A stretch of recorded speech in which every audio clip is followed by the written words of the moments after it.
नमस्कार सर्वांना, जय शिवराय. आपल्या बकासूर DST 6300 चॅनलमध्ये सगळ्यांचं स्वागत. सर्वांना अपेक्षित प्रतीक्षित असलेली बैलगाडा शर्यत क्षेत्रातील देव बकासूरवर काल एक मुलाखत प्रदर्शित झाली. प्रत्येक मुद्द्यावरती एकदम अचूक पद्धतीने मुद्देसूद मुलाखत होती. मोहिल शेठ असतील, वैभव मामा असतील यांची जनतेच्या मनात किंवा बैलगाडा शर्यत शौकीनांच्या मनात जे जे काही प्रश्न उपस्थित होते, जे कमेंट्सद्वारे उपस्थित व्हायचे, ते सगळे प्रश्न चांगल्या पद्धतीने कव्हर सँडी सरांनी केलं आहे आणि नेहमीप्रमाणे एक चांगल्या पद्धतीची मुलाखत आपण सगळ्यांनी पाहिली. आणि त्यात खऱ्या अर्थानं जेव्हा एक प्रश्न विचारला गेला, बकासूर थांबला तर पुढं काय, तर त्या प्रश्नानं अनेक जणांची मनं थोडीशी कासावीस झाली. कारण इंस्टाग्राम असेल किंवा यूट्यूब असेल किंवा बऱ्याच शॉर्ट्स त्या संदर्भात अपलोड झाल्या आणि अनेकांच्या कमेंट्स त्याच पद्धतीच्या होत्या.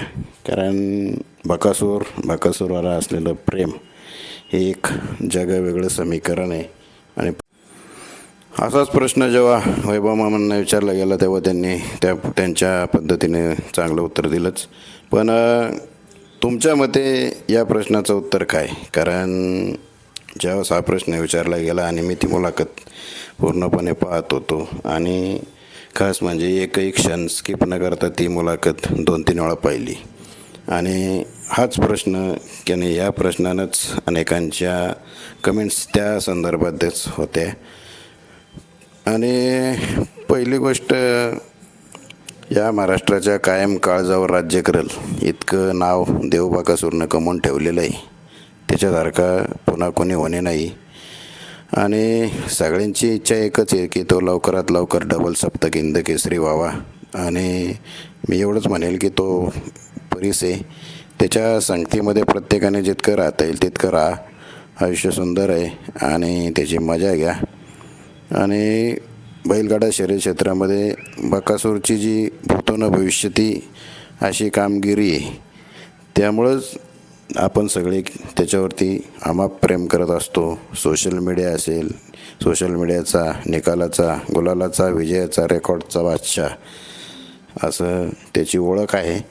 आणि खऱ्या अर्थाने जेव्हा तो पळायला जात असतो त्यावेळेस लाईव्हची वाढणारी संख्या, परत तो मैदानात उतरत असतो तेव्हा चाहत्यांची त्याच्या आजूबाजूला असलेली गर्दी आणि कुठल्याही एखाद्या हिंदकेसरी मैदानामध्ये त्याच्या आजूबाजूला असणारी त्याची चाहत्यांची गर्दी, आणि ज्यावेळेस तो पळत नसतो त्यावेळेस व्ह्यूज वेगळे असतात, ज्यावेळेस तो पळत असतो ते व्ह्यूज कित्येक पटीने वाढलेले असतात.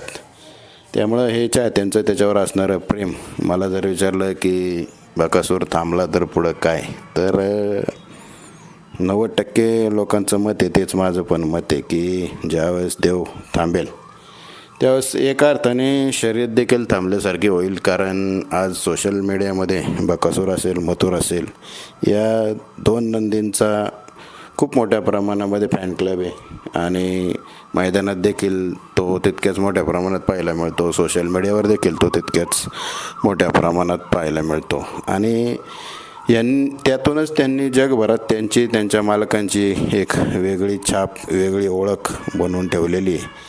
त्यामुळं तो थांबेल त्यावेळेस नक्कीच बराच मोठा फरक पडेल. आणि सध्या आपण पाहत असतो किंवा अनेक क्रिएटर्स जे असतात, जे यूट्यूबवरती व्हिडिओज बनवतात किंवा इंस्टाग्रामवरती शॉर्ट व्हिडिओज बनवतात, रील्स बनवतात, तर त्या मागचा रिअल हिरो बकासूर आहे. कारण रील्स बनत असतात पण त्यामागं जो रिअल हिरो आहे तो बकासूर आहे. त्यामुळं हिरोच नसेल तर पुढं ती जी कलाकृती आपण म्हणतो किंवा अजून काही म्हणतो तर त्याला ते महत्त्व राहणार नाही. त्यामुळे जोपर्यंत तो आहे तोपर्यंत हा सर्वोत्कृष्ट काळ सगळ्याच गोष्टींचा आहे. आणि हा प्रश्न कायमच थोडासा मनाला विचलित करून जातो. पण जोपर्यंत तो आहे आपण सर्व तोपर्यंत त्याच्यासोबत आहोत.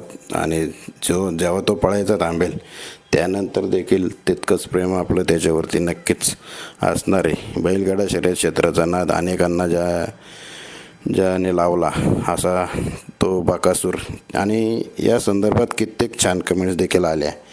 आणि ज्यावेळेस तो थांबेल त्यावेळेस शर्यत बघायचं बंद करणार या आशयाच्या तर बऱ्याच जणांच्या कमेंट होत्या. आणि 1 वर्ष होऊन गेलं बकासूरला बघतोय, अजून असं वाटत नाही की त्याला बघून मन भरलं आहे. वेगळीच किमया आहे त्याची, रोज एकदा त्याला बघितल्याशिवाय दिवस जात नाही. बकासूर ज्या दिवशी थांबणार त्या दिवशी आम्ही एक क्षेत्र बघायचं थांबणार. तो असेल तर मैदानात येतो, तो नसेल तर येत नाही. आणि बैलगाडा शर्यत क्षेत्र थांबणार त्या दिवशी 50% लोक शर्यत बघणं सोडणार. देव कधीच आजारी पडू नये, आमचा देव आमच्या आयुष्यातील वर्ष त्याला देवा. मोहिल शेठ यांच्या घरी साक्षात देव अवतरला.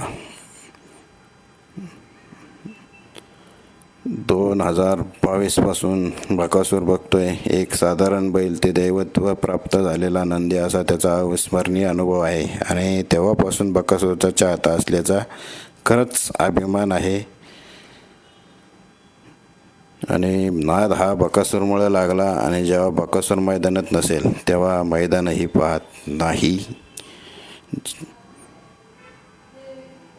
नवरस मी उधळूने चरणी या तुझ्या, मानूने घे गोड तुझी रंगपूजा. जरी थकलो नचत सुटला संग तुझा, शरण नाही तुला म्हणे भाव तुझा. अवघे तुझेच दान रे ईश्वरा, खेळ रोज नवा गोड मानूने घे रंगपूजा. अशा कित्येक चांगल्या कमेंट्स तिथं पाहायला मिळाल्या. आता कोरेगावचं हिंदकेसरी मैदान येते. मागाशीच त्याची फाटी असणारी रील पाहिली. सुंदररित्या पाटी आहे. आजूबाजूला प्रेक्षकांना बसण्यासाठी जागा पण चांगल्या पद्धतीची केलेली आहे. हिंदकेसरी मैदान म्हणल्यावरती दरवेळेस लोक बकासूरच्या गट सेमीमध्ये जी गर्दी करतात त्यांनी ते टाळावी, जेणेकरून त्याला चांगल्या पद्धतीत पळता येईल.